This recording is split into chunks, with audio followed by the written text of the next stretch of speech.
Meningkatkan pemahaman dan keterampilan dosen dalam menyusun proposal hibah pengabdian pada masyarakat, LP2MPP Isi Denpasar menyelenggarakan pelatihan penyusunan proposal pengabdian masyarakat berbasis Hibaristek Dikti untuk para dosen Isi Denpasar tahun 2017.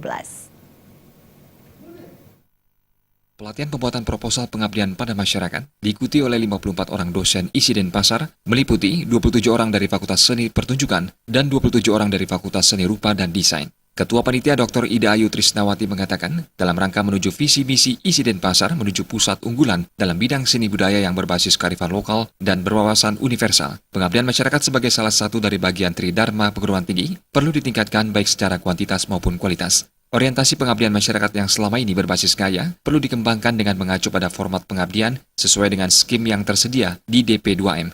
Tersedianya sumber dana pengabdian pada masyarakat yang diluncurkan secara kompetitif oleh LP2M Dikti merupakan peluang yang sangat besar, memerlukan pemahaman, strategi, dan kiat-kiat untuk meraih dan memenangkannya.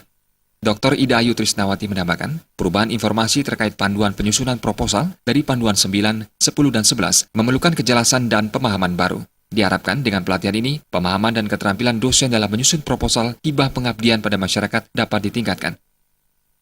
Kita berusaha untuk kegiatan ini para dosen itu bisa meraih strategi ataupun beberapa kriteria yang memang menjadi kriteria dalam hibah-hibah pengabdian. Seperti di IBM ataupun IBW yang sekarang itu panduan-panduan itu ada perubahan-perubahan skim yang terkait dengan kegiatan untuk penulisan proposal hibah pengabdian. Dalam sambutan rektor yang dibacakan Wakil Rektor 2 Isi Denpasar, Dr. Igusti Ngurah Seramasara, perguruan tinggi menyelenggarakan Tridharma perguruan tinggi, salah satu dari Tridharma itu adalah pengabdian masyarakat. Ketika melakukan penelitian harus dimulai dengan proposal, pengabdian juga harus dimulai dengan proposal, agar kita tahu apa sebenarnya yang dibutuhkan oleh masyarakat dan bagaimana kita mengabdikan ilmu kita pada masyarakat. Jadi salah satu daripada Tridharma itu adalah pengabdian masyarakat gitu. Ketika kita ingin mendapatkan itu, kita perlu juga melakukan pelatihan-pelatihan pembuatan proposal pengabdian gitu. Sementara ini kan kita lebih banyak melakukan pelatihan, melakukan pembuatan proposal yang arahnya hanya pada penelitian saja. Pengabdian masyarakat itu dilakukan on way saja dia, ongoing saja dia, langsung saja, tidak pernah dilakukan melalui pembuatan proposal.